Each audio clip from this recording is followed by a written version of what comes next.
भक्तों का हार्दिक स्वागत प्रातःकालीन श्रीमद् भागवतम की कक्षा में।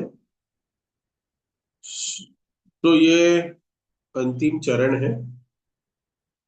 हम देख रहे हैं ध्रुव महाराज की कथा, उसके बाद अंग मारा जाए, फिर वेन मारा जाए, फिर पृथु महाराज की कथा चल रही है।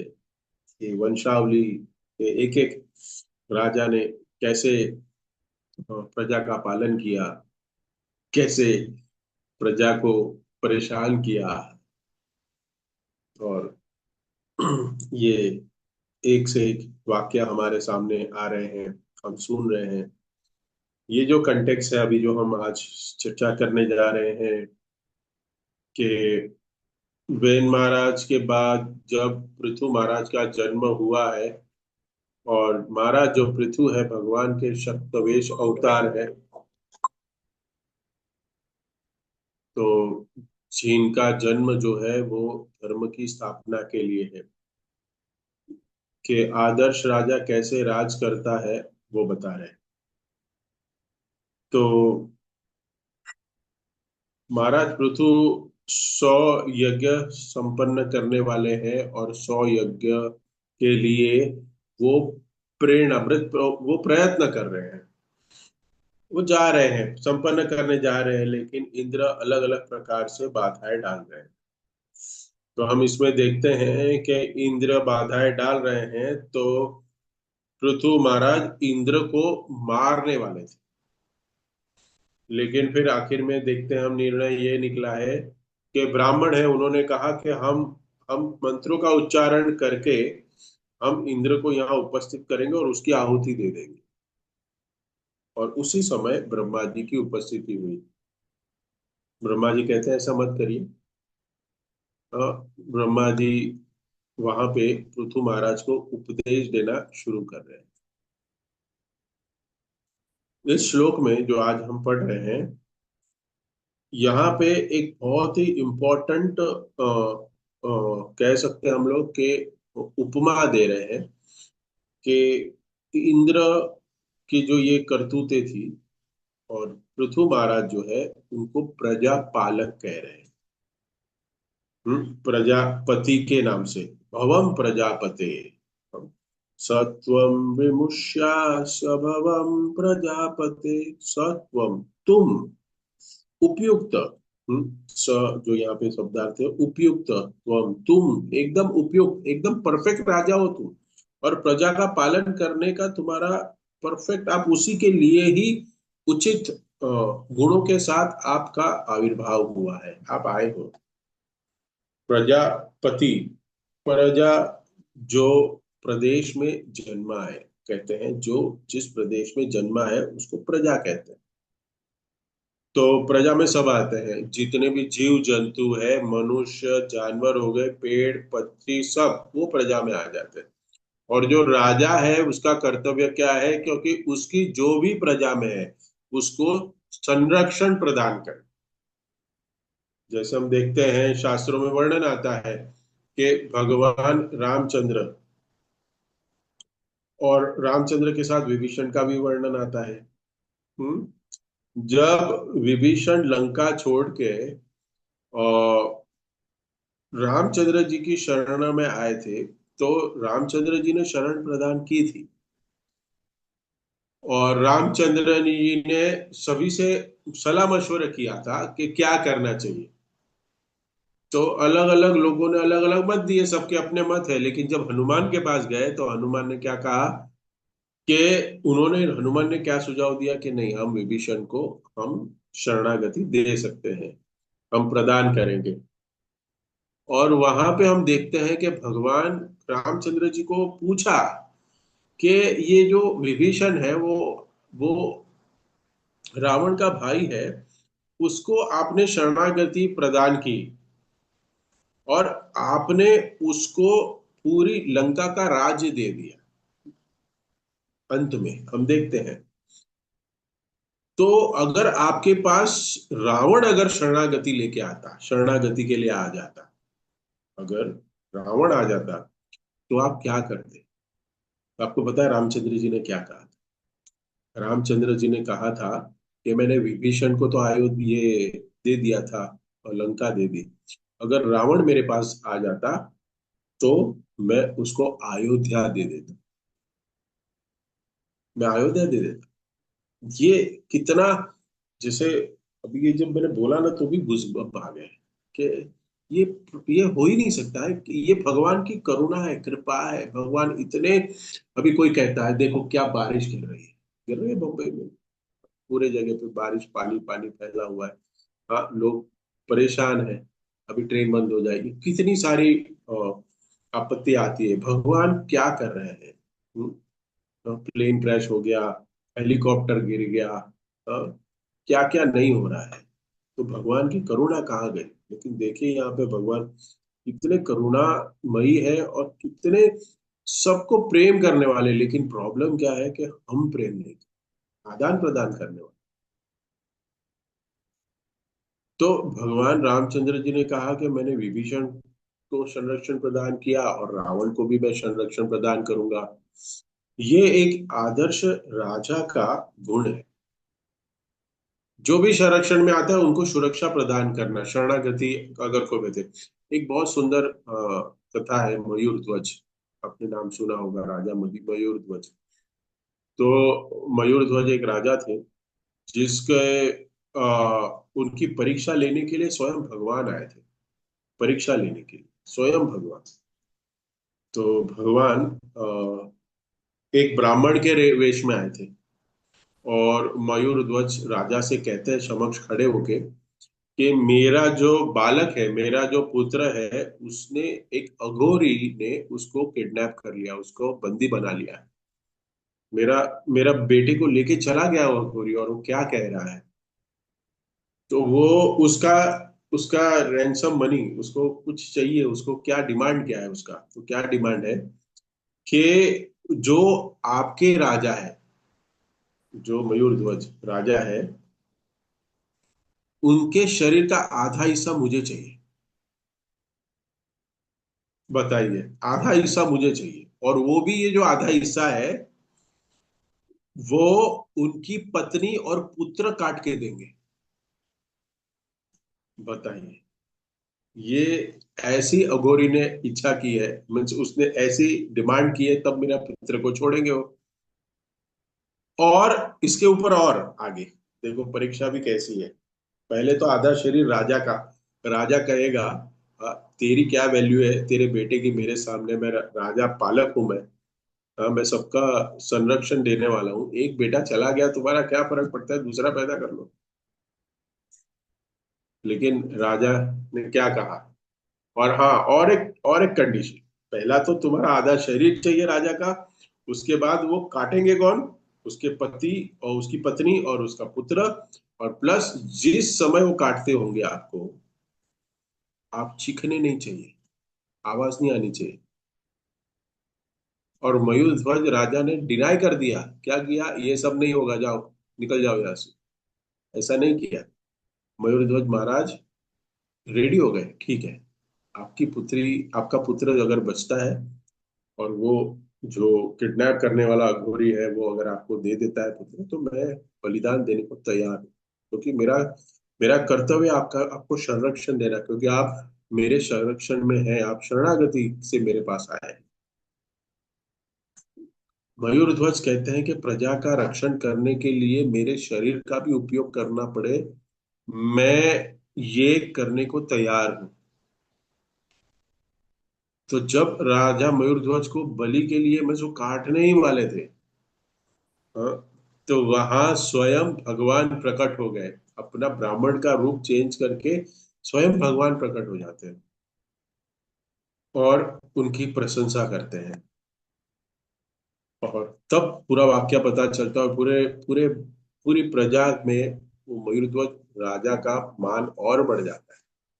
ये राजा का गुण है।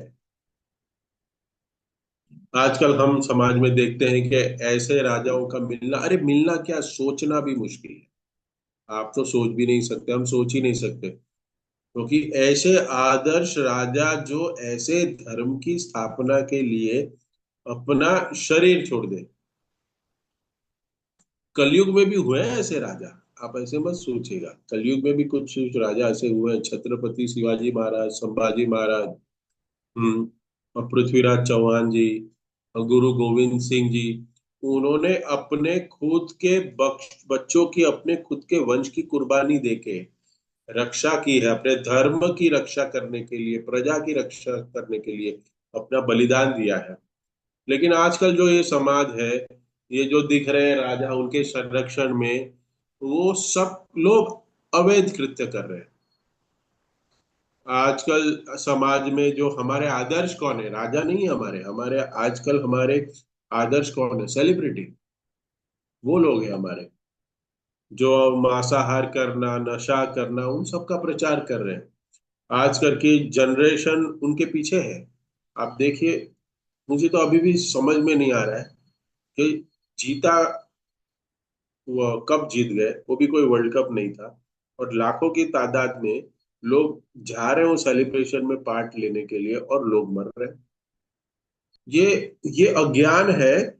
और ये अज्ञान के का जो मूल कारण है ना, उसका कारण माँ बाप है, माता पिता है।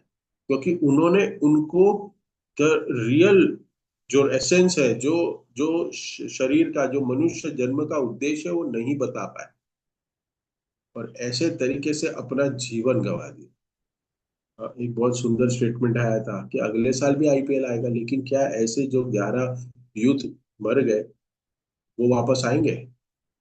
नहीं। ये अज्ञान है, ये राजा है ना, ये राजा का कर्तव्य है कि खुद भी धर्म का पालन करे और दूसरों को भी पालन करने के लिए प्रेरणा दे। अभी के सेलिब्रिटीज तंबाकू खाना, नशा करना, अवैध संबंध रखना, ये सभी दिखाते हैं। हम्म, हम देखते हैं कि जो घर के बड़े हैं, वो घर में जो संरक्षण देने वाले, घर के जो लोग हैं, वही इन चीजों का बढ़ावा दे रहे हैं आजकल के। ऐसे हैं आजकल। हमारा ये समाज है वो अलग है, जो यहाँ पे जूम पे जुड़ा हुआ है, लेकिन आप देख सकते हैं कि जो दूसरे सीनियर सिटीजन भी हो सकते हैं, या घर के माता पिता है, वही सब ये कार्य कर रहे हैं। मांसाहार करना और ये सब, दारू पीना, ये सब करते हैं वो, तो बच्चे भी करेंगे ही ना, अनुगमन करेंगे। तो यहाँ पे हम देख रहे हैं कि ब्रह्मा जी महाराज पृथु से कह रहे कि आपको भगवान ने शक्ति प्रदान की, आप कौन है, शक्तावेश अवतार है, आपको शक्ति प्रदान की है। किस उद्देश्य के लिए? प्रजा की रक्षा करने के लिए, प्रजा का पालन करने के लिए। तो पृथु महाराज के पास भगवान की शक्ति प्रदान की हुई थी, तो इतने बड़े बड़े कार्य करेंगे। हम देखते हैं कि राजा वेन के जाने के बाद धर्म की स्थापना करने, जो पृथ्वी ने छुपा लिया था, वो पृथ्वी से सब कुछ लेना, पूरा अन्न पृथ्वी से वापस लेना, हमने देखी कथा। और फिर ये 100 यज्ञ संपन्न करे। एक यज्ञ हम नहीं कर सकते, बताइए। एक यज्ञ करना है घर में साल में एक बार, अरे साल में एक बार तो कोई करता नहीं, लेकिन अगर करने का अगर विषय लेकिन फिर भी नहीं कर पाते हम लोग। एक साधारण व्यक्ति पूरे जीवन में शायद एक दो यज्ञ कर सकता होगा। हाँ, लेकिन यहाँ देखो, 99 यज्ञ पृथु महाराज 100 यज्ञ संपन्न करने वाले थे, क्योंकि वो भगवान के द्वारा शक्ति प्राप्त हुई था। ये भगवान की शक्ति का एक उदाहरण हम जीवन से देख सकते हैं।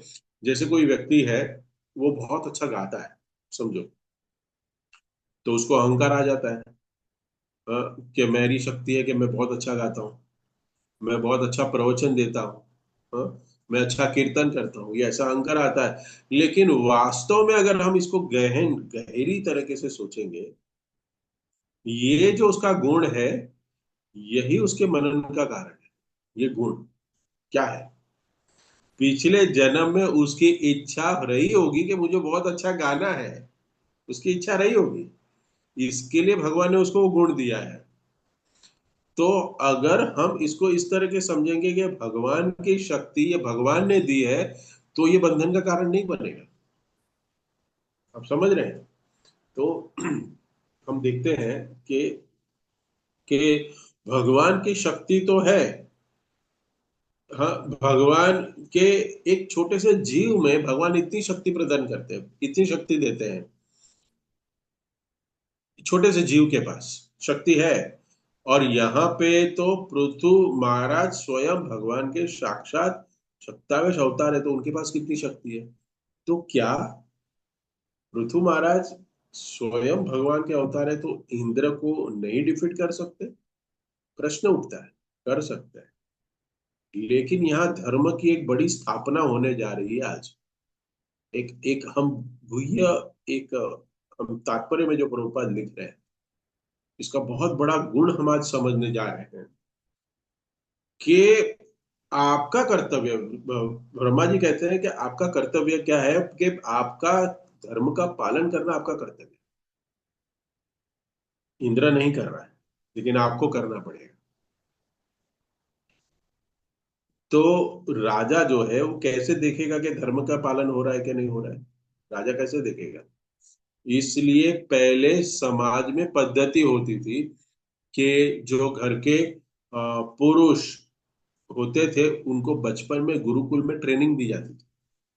तो गुरुकुल में बचपन से ही धर्म कर्म क्या है उसकी शिक्षाएं मिलती थी, क्योंकि आगे बढ़ के वो जब बड़ा हो तब वो संरक्षण दे सके ठीक से, और धर्म और अधर्म को डिफरेंशिएट कर सके, और फिर वो देखे कि दूसरे लोग भी धर्म और अधर्म का पालन ठीक से कर रहे हैं क्या। इच्छाएं तो सबकी है, लेकिन उसके ऊपर कंट्रोल नहीं लगाया जाएगा तो समाज में असुरक्षित समाज गैर तरीके से बढ़ने लगे। क्योंकि सबके पास तो इच्छाएं तो है, अनगिनत इच्छाएं। कल एक बहुत सुंदर मैं एक लेक्चर सुन रहा था। तो देखो कैसे साइकिल है ये, इच्छा और ये जो कर्म है ना, कहते हैं कि वो कर्म का फल तो हमें ही भुगतना ही पड़ेगा, आज नहीं तो कल। तो भुगतना कैसे पड़ता है? देखिए कि आंख है ना, जो आंखें वो देखती है, आंख का कार्य क्या है? देखना। इंद्रिय है वो। तो उसने एक बागीचे में आम का फल देखा। तो आम का फल उसने देखा, तो उसके हृदय में इच्छा हुई। फल देखा तो हृदय ने कार्य क्या किया? इच्छा प्रकट की। अभी हृदय तो जा नहीं सकता है लेने के लिए आम को, तो पैर चल के गए आम के पास। करेक्ट। पैर चल के गए। पैर तो काट नहीं सकता, आम को तोड़ नहीं सकता, तो उसका साथ किसने दिया? हाथ ने। हाथ ने उसका साथ दिया। करेक्ट। अभी हाथ ने उसका साथ दिया और वो खाने लगा, तो हाथ तो खाएगा नहीं, तो उसने मुंह में डाला, तो मुंह तो रखेगा नहीं उसको, तो रखा किसने आम को? पेट ने। और ये जो वाक्या हुआ वो देखा उस बगीचे के माली ने, कि इस व्यक्ति ने आम मेरा तोड़ा और खाया। तो डंडा लेके वो उसको पीठ पे मारा जोर से। अभी इसमें बताओ पीठ की क्या गलती है? जो हमारी बैक है उसकी क्या गलती है? उसकी तो कोई गलती नहीं। वो बोलता है अरे मैंने कुछ किया ही नहीं, मुझे डंडा पड़ रहा है। और जब पीठ को डंडा पड़ा, दर्द हुआ, तो आंसू कहां से आए? आंखों से। आंखों से आंसू आए। और कार्य कहां से शुरू हुआ था? आंखों से शुरू हुआ था। देखा। तो क्या है कि जो हम देखते हैं ना, जो हम देखते हैं और उससे तुरंत इच्छा प्रकट हो जाती है, और जैसी इच्छा प्रकट होती है हम उसके लिए कार्यरत हो जाते हैं। लेकिन अगर धर्म का ज्ञान है हमारे पास, कुछ कुछ हम कह सकते हैं कि हमारे पास कुछ ज्ञान हमें गुरुजनों से प्राप्त हुआ है और हमने शास्त्रों का अध्ययन किया है, और ये धर्म की अगर ट्रेनिंग है हमारे पास, तो समाज व्यवस्थित रहेगा। अनवांटेड इच्छा प्रकट होने के कारण हम सभी दुख के इस कारागार में डूबे हुए हैं। अनवांटेड इच्छा है। अर्जुन भी यही कह रहे थे। अर्जुन क्या कह रहे थे कि भगवान को तर्क कर रहे थे कि अगर मैं अपने घर के बड़े हैं उनको मैं मार दूंगा तो अधर्म पैदा अधर्म हो जाएगा, धर्म का विनाश हो जाएगा, क्योंकि मैंने अपने पूर्वजों को मारा, मेरे बड़ों को मारा, मेरे सीनियर्स को मारा, मेरे दादाजी को मारा। अगर वही संरक्षण हमें प्रदान करने वाले, अगर वही संरक्षण हमें नहीं दे पाएंगे, तो क्या होगा? हम्म तो सब पापमय हो जाएगा। और हम आगे भी और देखते हैं कि पहले भी जो राजा हुए हैं वो धर्म में कितने दक्ष हुआ करते थे। जैसे महाराज दशरथ, दशरथ महाराज के बारे में वर्णन आता है, हम सुनते हैं कि वो धर्म का इतना अच्छे से पालन करते थे, उतना सिद्धांतिक थे कि कुछ कुछ असुर को तो देवी देवता भी नहीं मार पाते थे। तो देवी देवता महाराज दशरथ के पास जाते थे सहायता के लिए, दशरथ जी के पास। और उसके बाद हम देखते हैं अम्बरीश महाराज का वर्णन है शास्त्र में। अम्बरीश महाराज धर्म का इतना अच्छे से पालन करते थे कि उनके राज्य में जितने भी लोग थे वो सारे भक्त लोग, आप सोचो, चलो हम राज्य की बात नहीं करें, हम आपकी सोसाइटी में जितने भी फ्लोर है उसमें सारे भक्त ही रह रहे हैं। आप इमेजिन करो, सारे भक्त ले रहे, भक्त ही रह रहे हैं। तो आपको तो लगेगा क्या है, मैं तो यात्रा में जा रहा हूँ, क्योंकि यात्रा में होता है ना हमारा कि हम 60-70 लोग हैं एक साथ जाते हैं, और फिर पूरे रूम, गेस्ट हाउस के सारे रूम में भक्ति भक्त रहे हैं, जैसे रूम से निकलो भक्त का ही दर्शन हो। हाँ? तो आप समझो कि सारे, हाँ, सारे आपके बिल्डिंग में भक्त बन गए, पूरी सोसाइटी की बात नहीं कर रहा हूं मैं, आपकी बिल्डिंग की A wing, B wing, C wing की बात कर रहा हूं। कितना अच्छा हो जाएगा। अमरीश महाराज ने तो ऐसा शासन किया कि सारी प्रजा भक्त, सब हरे कृष्णा हरे कृष्णा, सब हरे कृष्णा बोल रहे हैं, सारे भक्त हैं, सारे उड़ी उठी है। वो भी एक आदर्श राजा है, दशरथ महाराज, अमरीश महाराज और युधिष्ठिर महाराज। हाँ, धर्म राजा। हम्म, धर्म में इतने निपुण थे, धर्म का इतना ज्ञान था, जब कुंती महाराज ने बोल दिया अर्जुन को कि आप पांचों में बांट लो, द्रौपदी को बांट लो, तो युधिष्ठिर महाराज को पूछा गया कि ये धर्म है क्या, ऐसा हो सकता है क्या, ये धर्म के अनुसार है क्या? तो युधिष्ठिर महाराज ने क्या कहा, सुनिएगा। युधिष्ठिर महाराज ने कहा कि ये सुन के मेरा मन विचलित नहीं हुआ। ये सुन के जब प्रपोज किया गया कि ऐसे हो सकता है, तो युधिष्ठिर महाराज कह रहे हैं कि मैंने ये सुना और मेरा मन विचलित नहीं हुआ। इसका मतलब क्या है? युधिष्ठिर महाराज कह रहे हैं कि मेरा मन विचलित नहीं हुआ, मतलब ये धर्म है। धर्म में इतने निपुण थे कि वो, उन्होंने, उनको सिर्फ सुनने मात्र से वो विचलित हो जाते थे, मतलब उनको पता चल जाता था ये धर्म और अधर्म है। उनको कोई डिक्शनरी या कोई भागवतम खोलने की जरूरत नहीं, ना गूगल खोलने की जरूरत थी, गूगल करने की जरूरत थी। उनका ऐसा था कि अगर मैंने कुछ सुना युधिष्ठिर महाराज ने और वो विचलित हो गए, मतलब डिस्टर्ब हो गए, मतलब ये अधर्म है। और उनको कोई फर्क नहीं पड़ा, वो कह रहे ओके, काम रह गए, मतलब ये धर्म है। ये एक पैरामीटर था, बताइए, युधिष्ठिर महाराज के साथ इतना ज्ञानी। युधिष्ठिर महाराज ने कहा कि इससे मेरा धर्म विचलित नहीं हो रहा है, मतलब ये धर्म के अनुसार हो रहा है।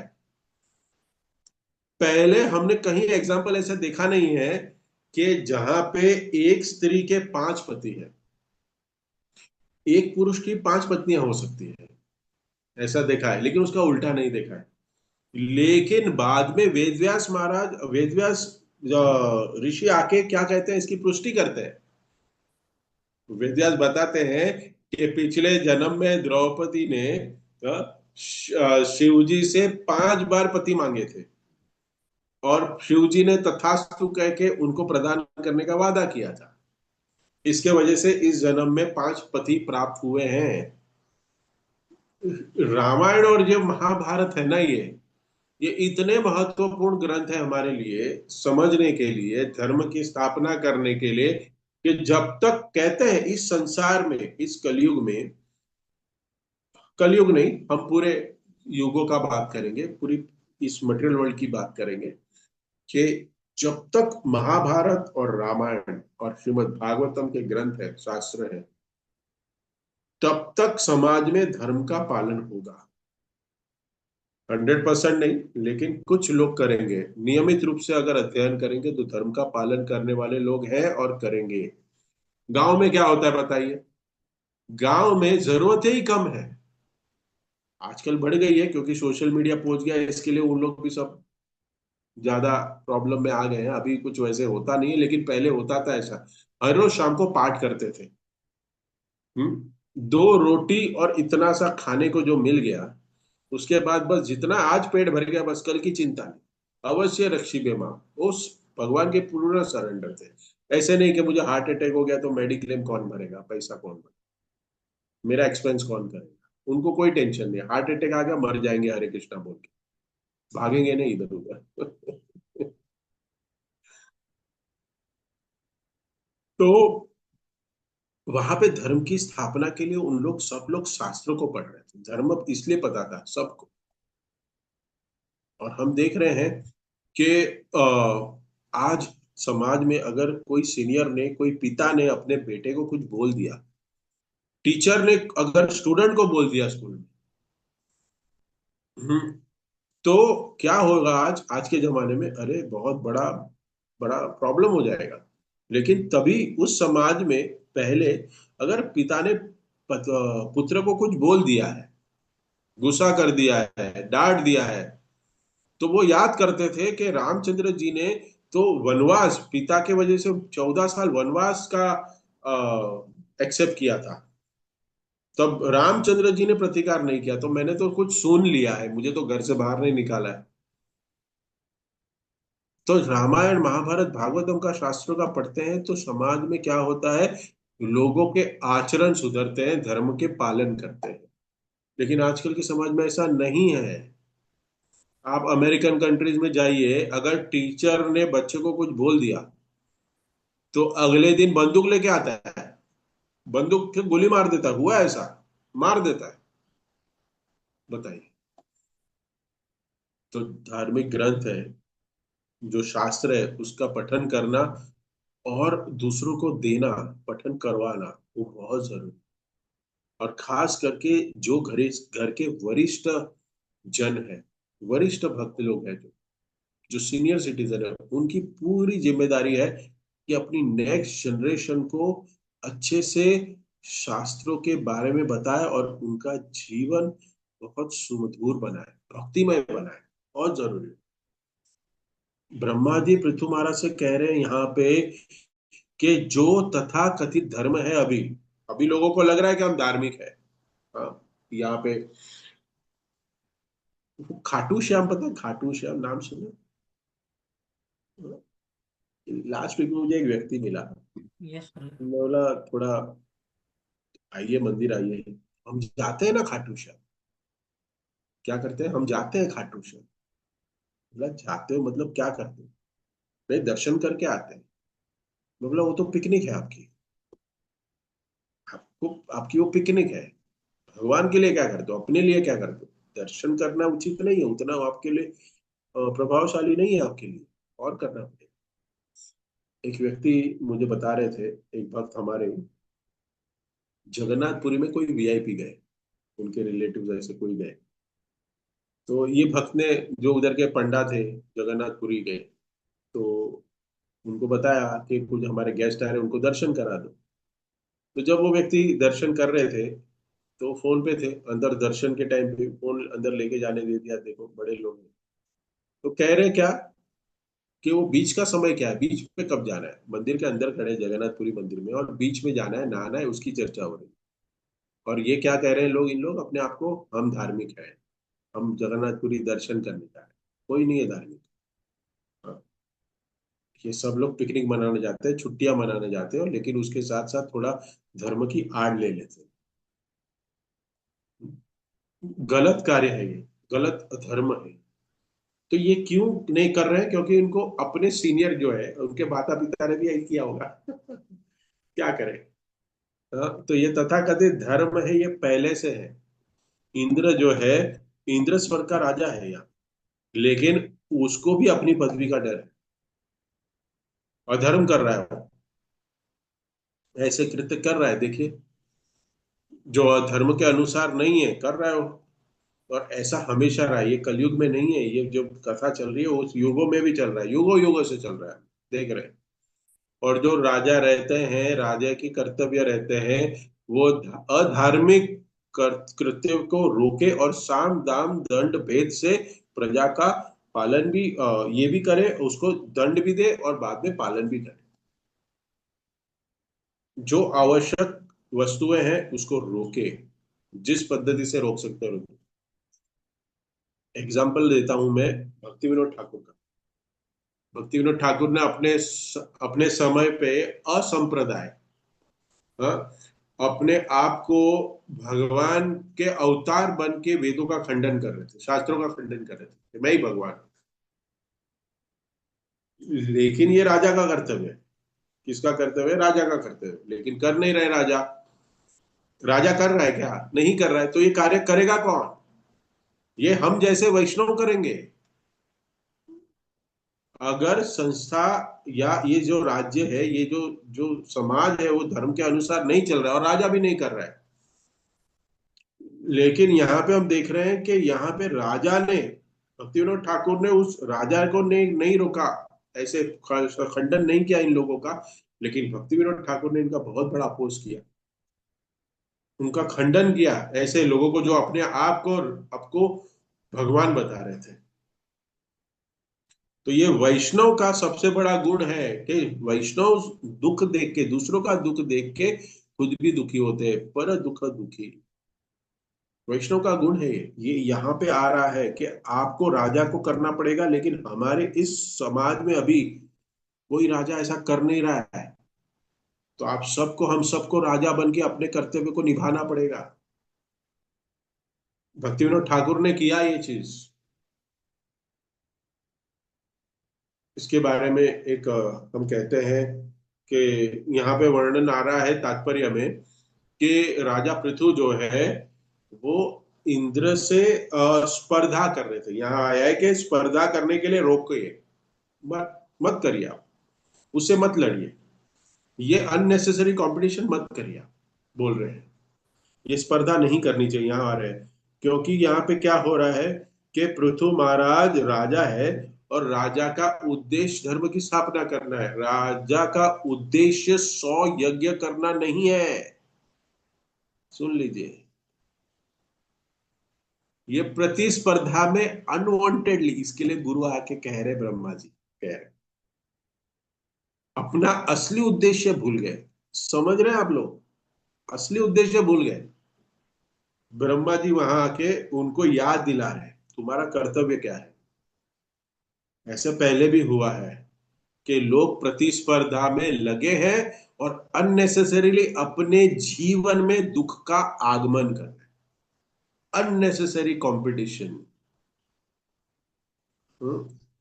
यहां पे भी अननेसेसरी कंपटीशन, ये सबसे बड़ा महत्व टॉपिक है आज का। अननेसेसरी कंपटीशन के लिए 100 यज्ञ करने की जरूरत ही नहीं है, करने की जरूरत नहीं है, फिर भी आप कर रहे हो। और उस करने में कोई बाधा डाल रहा है, इसके लिए आप लड़ रहे हो, जबकि लड़ने अगर करेंगे नहीं तो लड़ेंगे ही नहीं। हाँ, न्यूक्लियर बॉम्ब यूज ही नहीं होंगे, खर्चा ही नहीं, बिलियंस और ट्रिलियंस ऑफ डॉलर समाज के खर्च नहीं होंगे। हाँ, ये भी युद्ध हो रहा है अभी, देखो हमारे युद्ध चल रहे हैं, हमारा तो ठंडा हो गया, दूसरा इजराइल और ईरान का युद्ध चल रहा है। इतने बिलियन डॉलर के वेपन्स यूज हो रहे हैं, इतनी सब कुछ हो रहा है, और किसके लिए हो रहा है बताइए? Unnecessary competition. जो हमने कहा ना, आंखें देखती है और फिर आंखों को ही रोना पड़ता है, रोएंगे सब लोग। पता चलेगा, पता चलेगा कि नहीं, हमको, हमने गलत किया ये चीज। हम्म।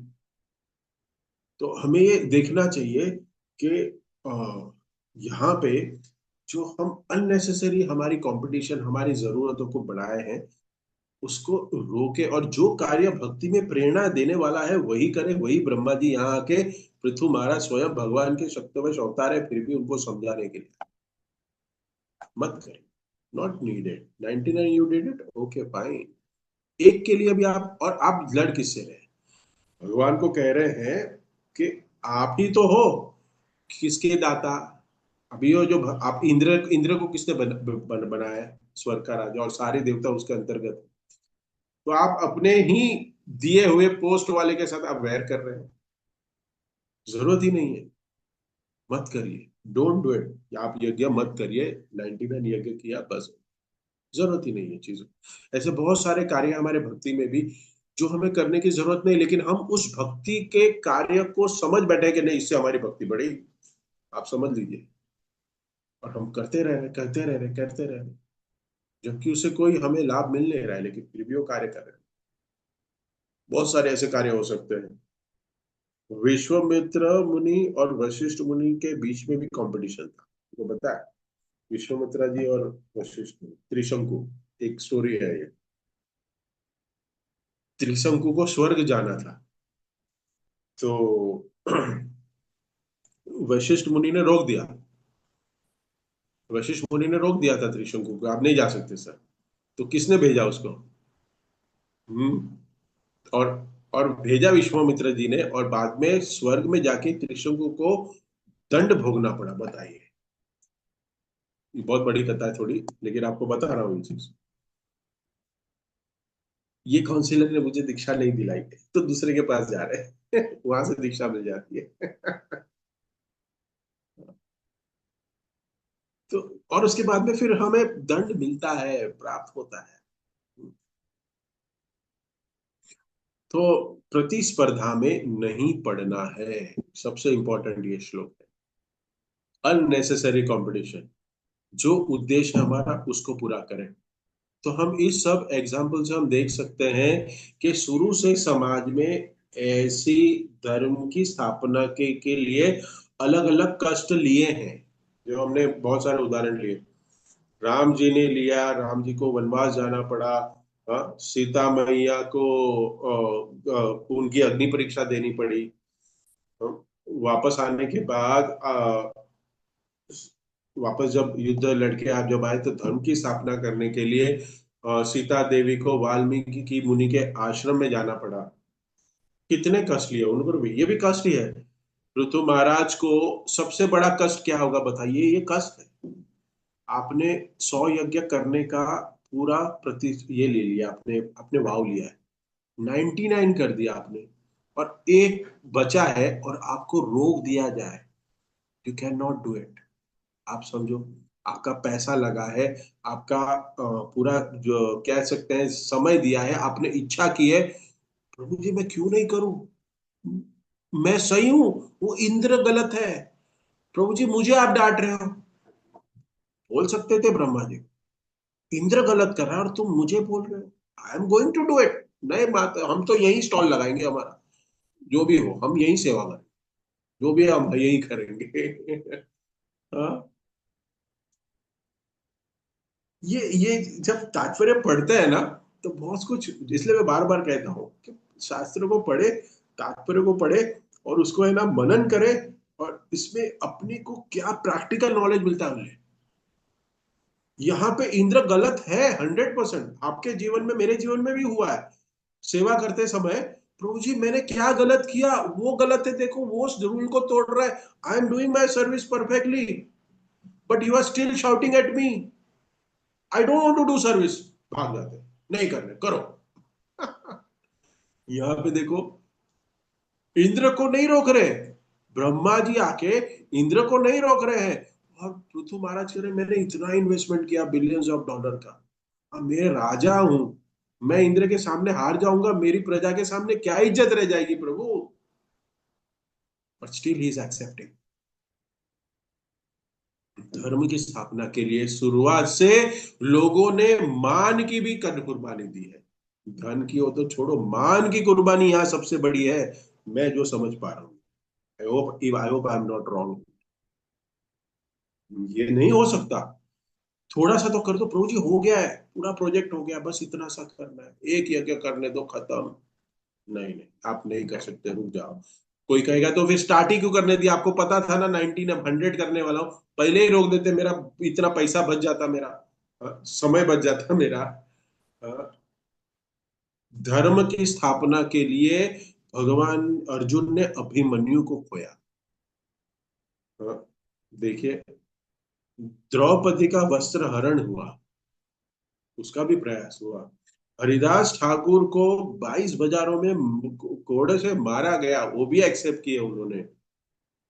हाँ, क्योंकि वो भगवान का नाम लेते, धर्म की स्थापना करना चाहते थे। नित्यानंद प्रभु ने जगाई मधाई को हाँ, उद्धार हेतु अपने कितना कष्ट लिया, अपने माथे से खून बहने लगे धर्म की स्थापना के लिए। और गुरु की आज्ञा चैतन्य महाप्रभु ने देखा कि आप घर घर जाके नाम संकीर्तन करो, सबको कृष्ण प्रेम दो, जार देखो तारे हो कृष्ण को दे। सो कृष्ण कॉन्शियसनेस जो हमारी परंपरा है ना, ये इसमें धर्म स्थापना के लिए कष्ट होगा, जो पृथु महाराज को भी कष्ट हो रहा है, यहाँ पे कष्ट हो रहा है, सबने लिया है। प्रभुपाद का एग्जाम्पल ले लो, कितने कष्ट लिए, 70 साल की उम्र में विदेश गए, जब उनके पास कुछ नहीं था, अपने गुरु महाराज के आदेश पालन करने के लिए। हम्म?